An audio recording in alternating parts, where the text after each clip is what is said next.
연세대 수십 모집 논술 문제 유출 논란이 계속되고 있는 가운데 일부 수험생과 학부모들이 본격 법적 다툼에 나섰습니다. 논술 시험 무효 확인 소송과 함께 효력 정지 가처분 신청도 냈는데요.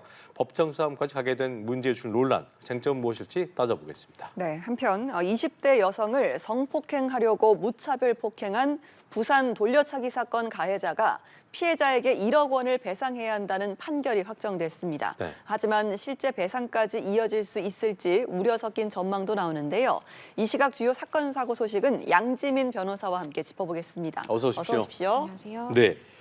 후폭풍이 상당한 연세대 논술 문제 유출 논란부터 좀 짚어보겠습니다. 법정 싸움으로 번지지 않겠냐 이런 전망도 나왔는데 실제가 되는 것 같습니다. 어제부로 일부 수험생들과 학부모들이 시험 무효 소송을 제기했다고 하던데 소장 취지가 뭡니까?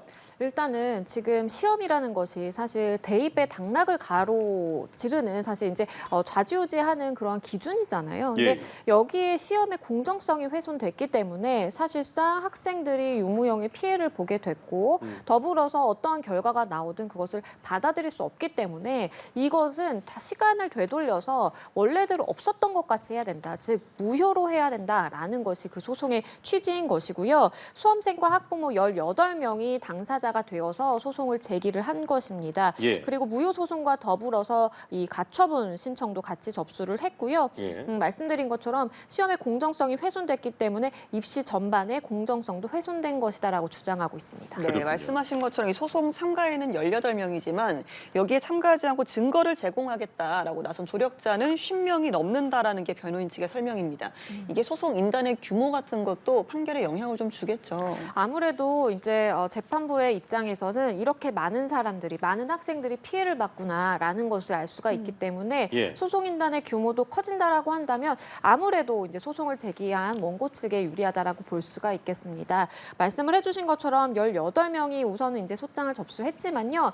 이러한 소송의 진행 결과를 보면서 나머지 50명도 사실상 소송에 합류를 한다라든지 아니면 별도의 소재기를 할 가능성도 남아 있는 것이고요. 이 나머지, 그러니까 당사자가 되지 않은 나머지 인원은 사실상 본인이 어떠한 뭐 경제적이든 아니면 상황상의 여러 이유로 이름을 올리지는 않지만 사실상 본인이 확보한 수집 증거라든지 예. 아니면 이야기를 들은 것이라든지 이런 것들을 적극적으로 재판부에 제출할 예정입니다. 네, 그렇군요. 그렇다면 이번 시험 취소 소송의 핵심 쟁점을 좀 짚어주실까요? 일단은 학생들이 어떠한 피해를 받고 그로 예. 말미암아서 시험 자체가 취소, 무효가 되어야 하는 것인지를 주장하는 것이 관건입니다. 그렇기 때문에 사실상 시험의 공정성이 훼손이 됐다라는 것을 주요하게 증거로 사실은 입증을 해내야 되는 것인데요. 증거가 될 수 있는 것들은 일단 이 사건이 굉장히 언론에 많이 노출이 됐고 사실관계에 대한 보도가 많이 있었습니다. 그러한 기사 수집에서부터 실제 이러한 시험을 응시한 학생들이기 때문에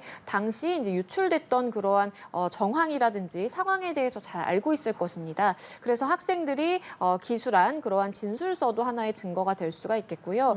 더불어서 이것을 사실상 외부로 유출을 하면서 시험 문제가 다 공개가 되고 온라인상에 다 이제 올라오게 됐는데 네. 그러한 캡처본이라든지 IP 주소 추적한 결과물이라든지 등등 다양한 증거가 법원에 제출될 것으로 보입니다. 그렇군요. 이게 그 집단 소송 준비하던 중에 해당 고사장에 있었던 수험생들의 여러 진술 등이 확보된 것으로 보이고 또 전반적으로 또 시험 부실 관리에 대한 증언들도 제출이 됐다고 하던데 소송에 이런 증언들이나 어떤 정황들이 어떻게 좀 영향을 미치게 될까요? 일단은 하나하나 다 중요한 증거가 될 수는 있습니다. 그리고 지금 말씀해 주신 것처럼 이 문제의 단초가 됐던 것은 사실상 시험 감독관이 이것을 착각해서 시험 시간을 착각해서 문제를 미리 나눠 줬다가 사실상 문제를 미리 접한 학생들이 있다라는 것이 첫 번째인 것이고 두 번째는 그 이후에 제대로 된 시간에 시험이 시작됐음에도 불구하고 관리가 굉장히 허술했다라는 거예요. 그리고 이제 사실 시험을 보면 이렇게 일반 그 교실에서 이제 볼 때 예. 바로 옆에 이제 간격을 띄워두고 서로 이제 컨닝이라든지 이제 부정행위를 하지 못하도록 할 책임이 사실은 있는 것인데 사실상 자리도 굉장히 붙어 있었고 네. 그리고 대학 강의실에서 많이 볼 수 있는 계단형 강의실이다 보니까 뒷좌석에서 앞좌석을 다 볼 수 있었다라는 네네. 것입니다. 그러한 것들이 담긴 이제 진술이라든지 정황 증거라든지 제출이 된다면 아무래도 이것은 뭔가 부정행위가 있을 수 있겠고 있고 공정한 시험이 치러지기는 굉장히 어려운 상황이었겠구나라는 것을 추측할 수 있는 근거가 됩니다. 그렇군요. 네, 이번 소송과 더해서 논술 전형에 대한 효력정지 가처분 신청도 함께 제기가 됐는데요. 가처분 신청을 같이 동시에 제기한 배경은 어디에 있을까요? 일단은 이 시험에 대한 그 결과 발표가 예정이 되어 있잖아요. 그렇죠. 결과 발표가 된 이후에는 이러한 결과를 뒤집기는 현실상 불가능합니다. 그렇기 때문에 가처분 신청을 함으로써 효력을 정지해달라는 것입니다.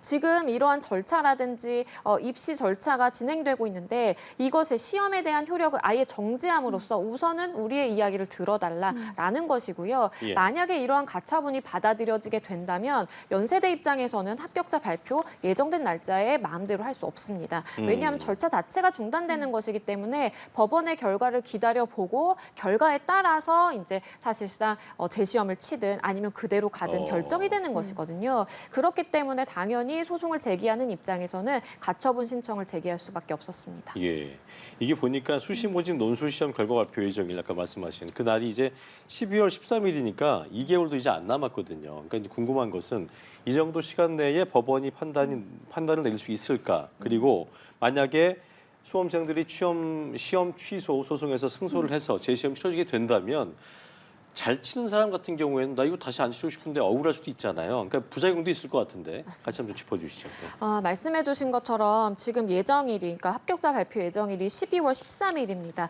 일단 가처분의 경우에는 일반적으로 신청이 접수되고 한 달 이내 정도예요. 왜냐하면 굉장히 총각을 다투는 급한 사안이라고 법원도 보고 있기 때문에 일단 한 달 안에 이제 결과가 나올 가능성이 높고요. 예. 만약에 받아들여진다면 그때 절차는 중단되는 것입니다. 그런데 관건은 본안 소송이라고 할 수 있는 무효 소송이 사실상 한 달 안에 결과가 나오기는 현실적으로 어렵습니다. 어렵죠. 그러면 합격자 발표일인 12월을 훨씬 넘어서서 수개월이 걸릴 수도 있는 것이거든요. 그러면 그때까지 절차가 진행된 상태로 굉장히 수험생들의 입장에서는 지위의 불안정성이 장기간 될 수도 있는 것이고요. 예. 그렇기 때문에 사실상 학교에서도 이러한 기간적인 문제 때문에 재시험이 없다라는 원론적인 입장을 요구를 했는데 원칙을 고수했는데 만약에 법원에서 이것은 무효다라고 한다면 사실상 학교 입장에서는 방법이 없는 겁니다. 네네. 다시 무효로 하고 재시험을 칠 수밖에 없겠고 그렇다라고 한다면 내가 이번 시험 나 정말 잘 봤는데 억울하다라고 하더라도 사실상 학교의 방침에 응해야 되는 것이고요. 다만 이러한 부분에 대해서 금전적 손해배상 청구는 가능할 수도 있습니다. 그렇군요.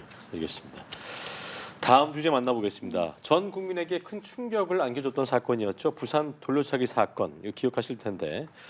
가해자가 피해자에게 1억 원의 손해배상을 해야 된다. 판결이 확정이 됐네요. 그렇습니다. 그러니까 1심에서도 1억 원을 배상하라라고 나왔었고요. 그런데 항소심에서도 지금 일단은 이 가해자가 제대로 다투지 못했어요. 그러다 보니까 1억 원의 승소 판결이 그대로 확정이 된 것이고요. 예. 사실상 재판에 불출석하게 되면 우리 법원은 불출석하고자 한다는 것은 사실상 다투고자 하는 의지가 없다라고 판단합니다. 그래서 패소를 했기 때문에 원고가 청구한 그대로 1억 원이 받아들여질 수 있습니다. 네, 그렇군요. 이런 가해자의 불출석에 대해서는 재판부가 자백이라고 간주를 하고 원고 청구 금액 전부를 인용을 했습니다. 그러자 가해자 측에서 뒤늦게 판결에 불복하면서 항소장을 제출하기도 했는데 이것 역시도 재판부에서 각하 명령을 내렸다고요? 각하라는 것은 일단은 이것을 판단해 볼 필요도 없이 그냥 형식적으로 어긋난다라는 것입니다. 그 이유는요. 사실상 가장 기본 중에 기본이라고 할 수 있는 항소장을 제출하면서 내가 이렇게 법원에서 항소하겠습니다라는 의사를 제출하면서 우리 법원은 수수료라든지 인지대라든지 비용을 제출을 해야 돼요. 그런데 이것을 하지 않고 단순히 항소장만 낸 것입니다. 이것은 당연히 절차라든지 그러한 형식상의 흠결이 있다라고 볼 수가 있겠고 그렇기 때문에 항소의 취지가 받아들여지지 않아서 그대로 1억 원이 확정된 것입니다. 그렇군요. 그런데 가해자한테 이런 판결이 내려졌는데 재산이 만약 없어요. 갚을 1억이 없다. 그런 경우에는 실제 뭐 압류도 그렇고 집행이 어려울 수 있다는 전망도 있던데 이거는 방법이 없는 겁니까?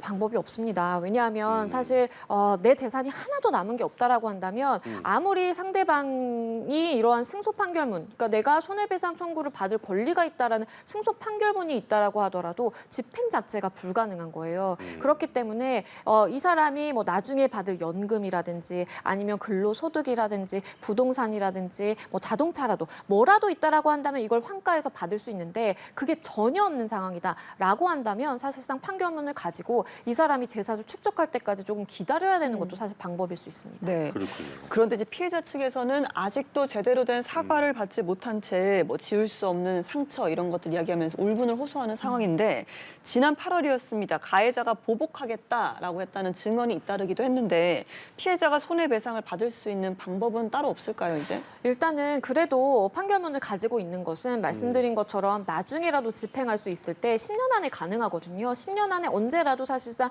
이 사람의 재산이 생긴다라면 내가 집행할 수 있는 권한이 생기는 것이기 때문에 이러한 판결문을 받아두는 것은 의유의미할 수가 있겠고요. 네. 이렇게 보복 협박을 하는 그러한 부분에 대해서는 별도로 또 형사재판도 진행 중이니까요. 예. 만약에 유죄 인정이 된다면 별도의 이 부분에 대한 손해배상 청구를 제기를 해서 판단을 받는 것도 방법이 될 수 있겠습니다. 알겠습니다. 사건 이슈 양지민 변호사 추가왔습니다. 오늘 말씀 고맙습니다. 고맙습니다.